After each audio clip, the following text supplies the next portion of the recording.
Ludo know? Goddess of Explosions originated from the Garden of Carnage franchise.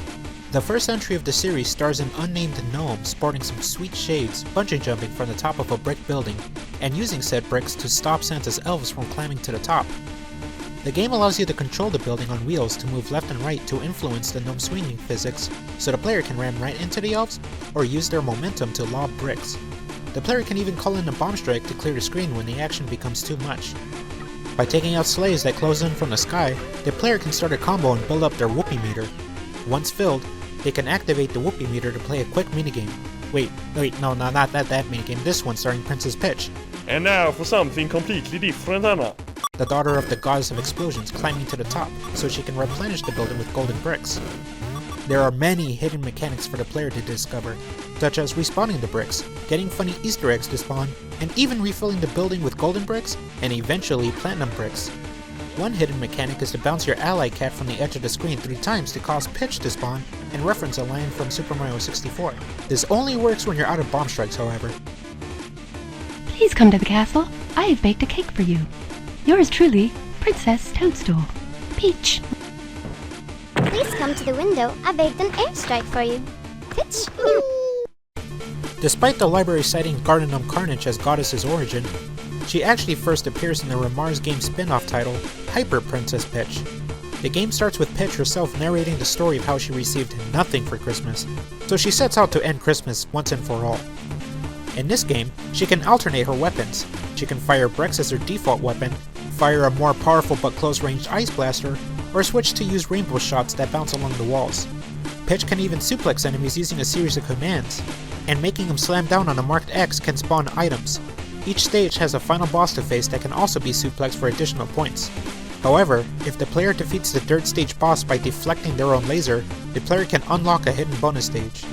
By reaching the end of the bonus stage, Peach meets her mother, the Goddess of Explosions. I am the Goddess of Explosions! And is rewarded the Galactic Princess Buster. Defeating the final boss afterwards allows you to see an alternate ending. Goddess of Explosions can also be summoned by using a secret command cheat. The attack can also be seen referenced in Slap City, where Goddess grabs her opponent and presses the taunt buttons before charging the secret attack. If the opponent struggles even once, the attack is immediately cancelled. However, letting it fully charge grants her wish. She can only be summoned once with this cheat code, but it clears the entire screen of enemies and halves the boss's HP. Another spin-off of the Garden of Carnage series stars the husband of the goddess, Bear Miner. It was a game jam title created in 30 hours during the No Man's Sweden back in 2008, where you mine bears and listen to an obnoxiously catchy song made entirely of vocals performed by Erik Sjöstrand. The game has Bear Miner swinging around and knocking other miners off. Oh, and he could also go in hyper mode and shoot missiles while crushing the backs of innocent deer. It was the proud winner of the Worst Water Effects category.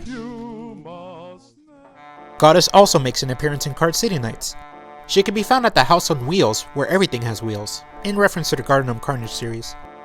The player meets Bear Miner, who is glummed over the fact that he lost a legendary card that he intended to gift to his wife, only for his daughter Peach, who's named the kid in here, to reveal that she found it outside their home, and gave it to her already. When the player meets Goddess, she goes by the name Fiery Woman, and urges her daughter to play a card game with the player.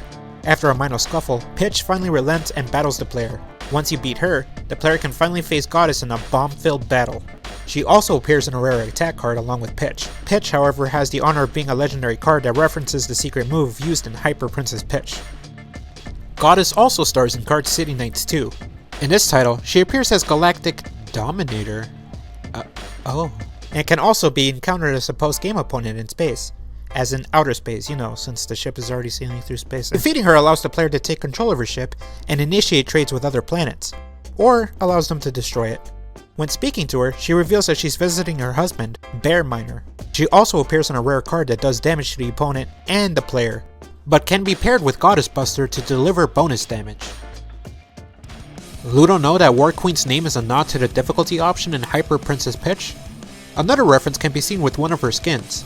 It's in reference to Saint Lucia, where a group of people dressed in white robes and a single red sash sing together for the holidays. A single person is chosen to wear a wreath of candles in reference to the saint, who wore one to light the way while carrying as much food as possible in her hands.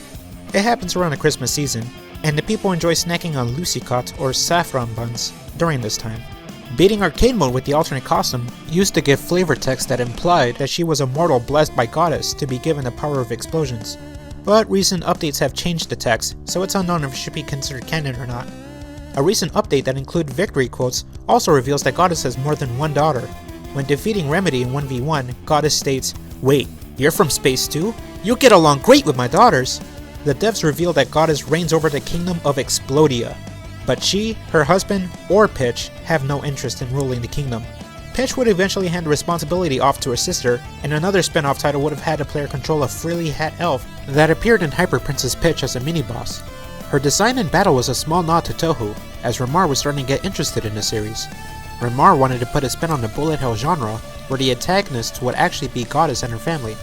The setting would have taken place in the aftermath of the Galactic explosion after Hyper Princess Pitch, with nothing but debris in the kingdom of Explodia floating around. The game didn't make it too far, however, since Remar wasn't too big of a bullet hell fan and had other ideas he wanted to work on instead. Another prototype featured two sisters, Monotone and an unnamed sibling. They would have appeared in a Tyrian-style game with several weapons and weird levels. The unnamed sibling would have gotten powers by cosplaying as certain characters from other Remar titles. The idea would have taken too much work, however, so it was scrapped early on, so all we have is the following sketch depicting Monotone and her sister. The recent Ranked Mode update also added some trivia for the characters. While watching the Jumps and Bep show while queuing up for a match, the episode Shoes reveals that beneath Goddess's dress is actually a portal to the explosion dimension. Don't peek. And that's all for this Ludo Know, but for an added bit of trivia, let's go back to Mask Ruby to cover something that was missed. Ludo know that Ruby's taunt is a reference to an old Japanese action hero named KaitetsuZubat?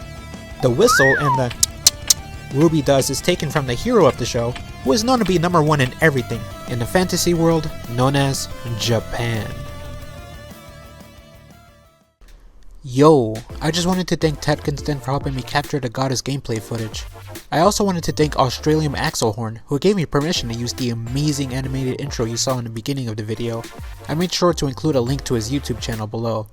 And of course, I want to thank Ludosity for making such kick-ass games. Garden Carnage and Hyper Princess Pitch are available for free on Remar's site, so I included the links down below. If you like this video, you can help me out by giving it a like, giving me a subscribe, and maybe even sharing it. Any little exposure helps.